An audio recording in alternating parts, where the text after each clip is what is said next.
Recién llegado desde Argentina, viajamos ahora hasta Barcelona porque allí se encuentra el himnólogo, escritor y psicólogo Armando Sarowski, que va a hablarnos sobre un tema toda la larga hora de la segunda hora, que a mí personalmente me encanta porque es parte de mi profesión, pero porque puede ayudar a muchísima gente al ir directamente, en gran parte de las veces, a la causa del sufrimiento, de la enfermedad y de la dolencia de muchísimas enfermedades, sobre todo de esas que llamamos trastornos o enfermedades psicosomáticas.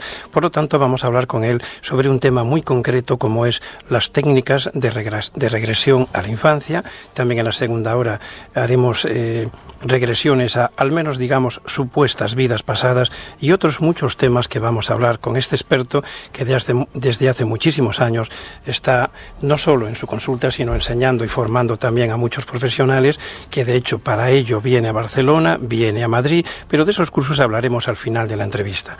Buenas noches, Armando, un placer de nuevo tenerte aquí en las ondas mágicas de Encuentros en la Medianoche.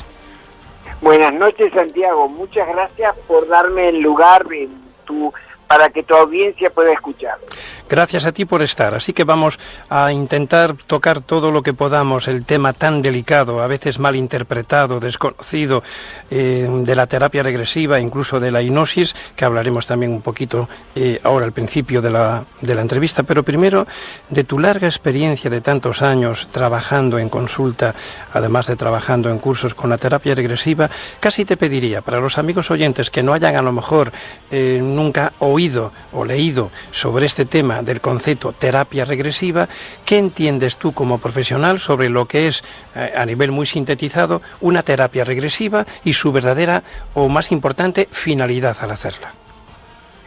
Bueno, fundamentalmente nosotros ponemos al paciente en trance, nunca está inconsciente, y lo que logramos es hacer una traslación en el tiempo, una traslación imaginaria. Sí, por supuesto.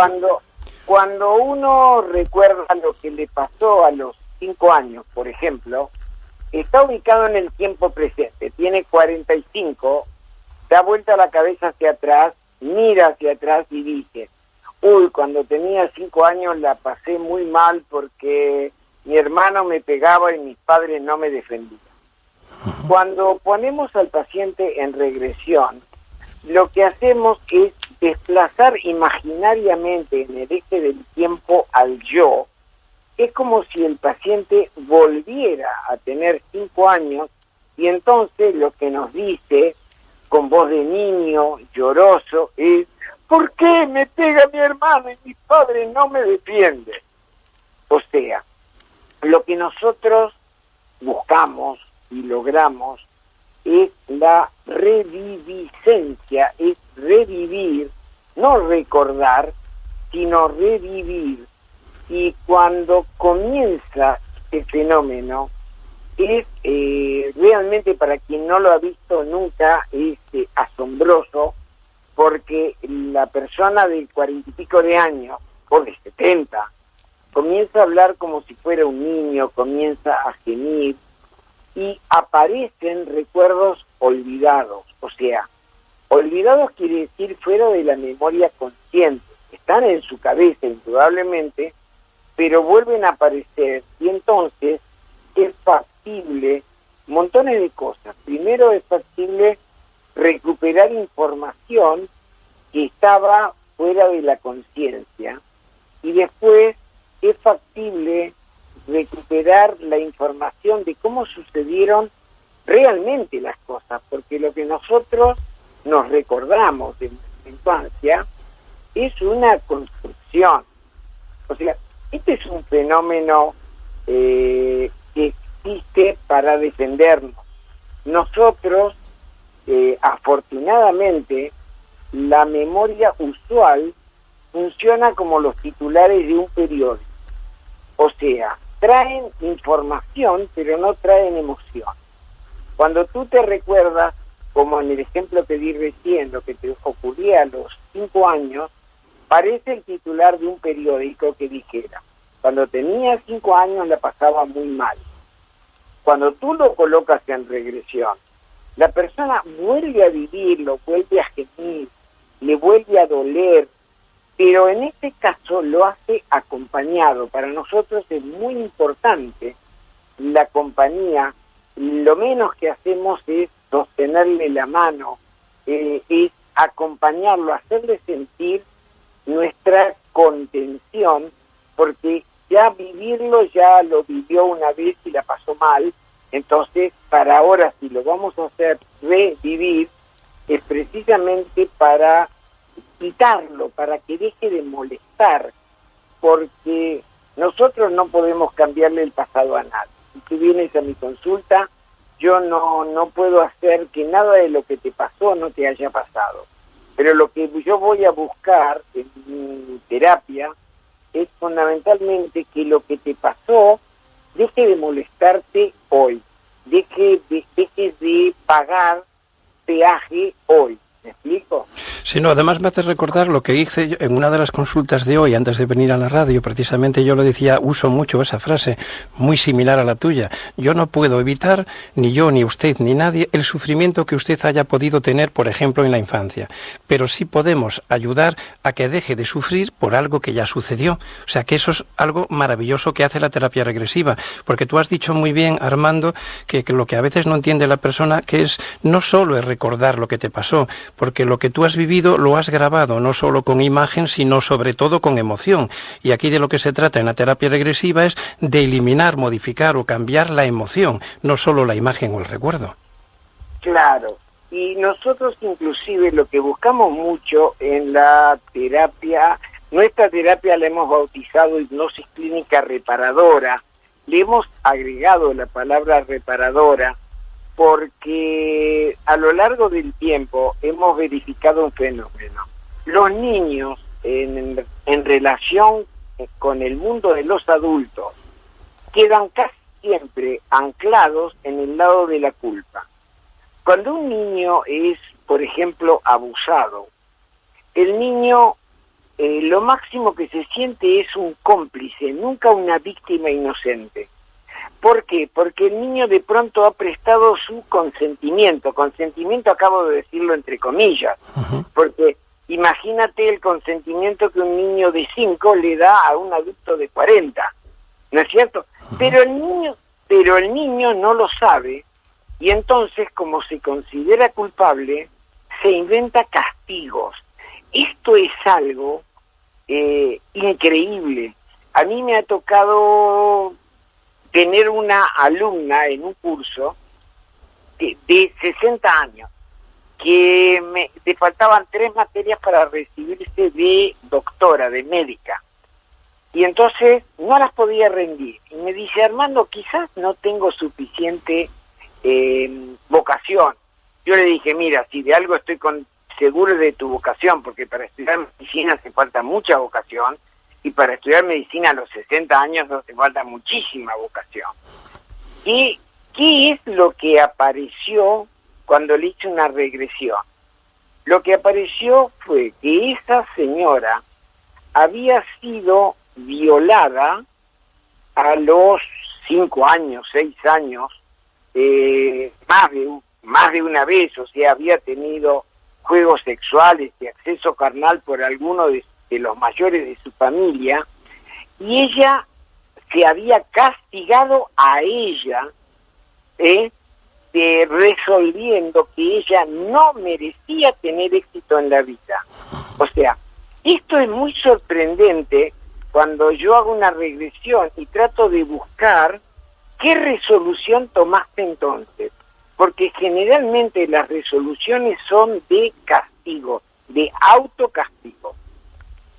No, además es muy normal que eso es lo que ha sucedido, y que quiero que el oyente entienda el tema delicado y profundo que estamos hablando, porque si a un niño pequeño el padre le pega, y no digamos ya violaciones y maltratos muy serios, es lo que va a grabar en su subconsciente, porque el consciente hasta los 6 años como mínimo, el razonamiento, la reflexión, el entender, bueno, mi padre está mal, mi padre... No, el niño lo que graba es, debo de ser malo, debo de ser feo, no debo merecer que me quieran, pero eso, como bien estás diciendo, Armando, lo sigue manteniendo a lo largo de la vida. Y ese es el problema, ya no solo lo que te sucedió, sino que tú te has autoculpado, juegas el papel de víctima incluso, y consideras que mereces todo el daño o todo el castigo a lo largo de la vida. Y eso es lo maravilloso que la terapia regresiva tiene, que rompemos con esa autoculpa tan dolorosa y tan negativa en la vida de cualquier ser humano, entre otros muchos beneficios.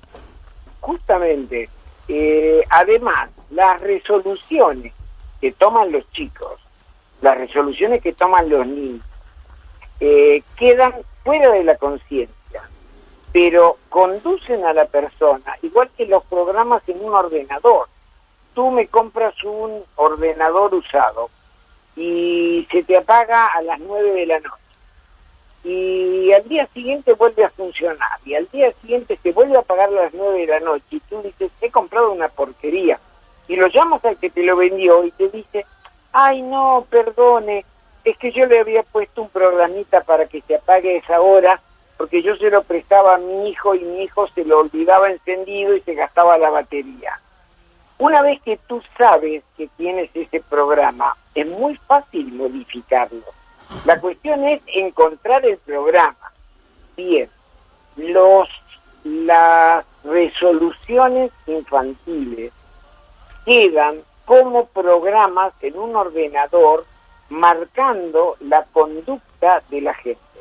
Detrás de casi todas las dolencias está escondida una palabra terrible que es la palabra culpa. Te comento, es muy común que cuando hablas con ellos de la infancia, ya no digo en consulta ni con terapia, sino hablando con una persona, ¿no?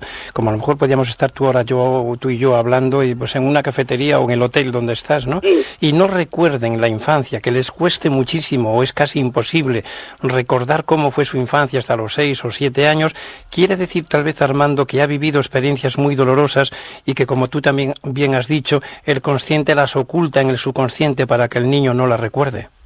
Es exactamente así, es una resolución, o sea, es uno de los pocos mecanismos de defensa que tienen los chicos, que es borrar en bloque todo un trozo grande de información.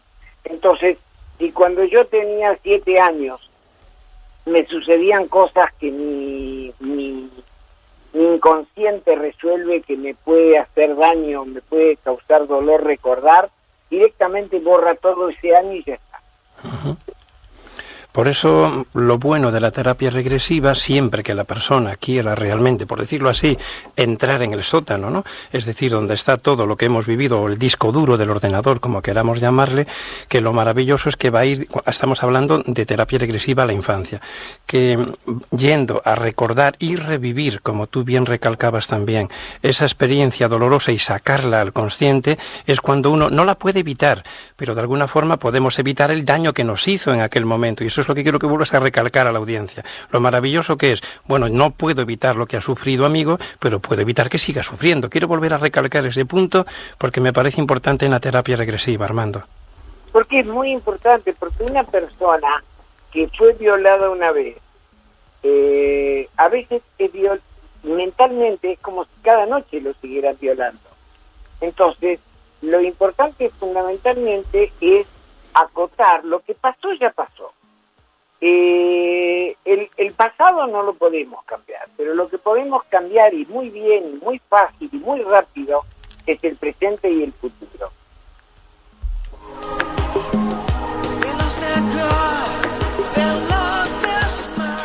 Bueno, una música que viene del más allá, pero seguimos adelante con el tema. Luego vamos a entrar en ese tema interesante de viaje a las vidas pasadas. Pero mira, has nombrado una palabra que a lo mejor algún amigo oyente está ya un poco temeroso, la palabra trance. Para hacer esta terapia hay muchísimas formas, hay la relajación, hay entrar simplemente a través de una simple emoción, pero como has hablado de la palabra hipnosis clínica reparadora, de la palabra hipnosis y la palabra trance, me gustaría que dejes también bien claro a la audiencia que nadie se queda dormido bajo la voluntad del terapeuta, que eso nunca es así, que nadie pierde la conciencia, sino que el paciente está hablando, está trabajando, colaborando, participando, habla y escucha durante toda la terapia.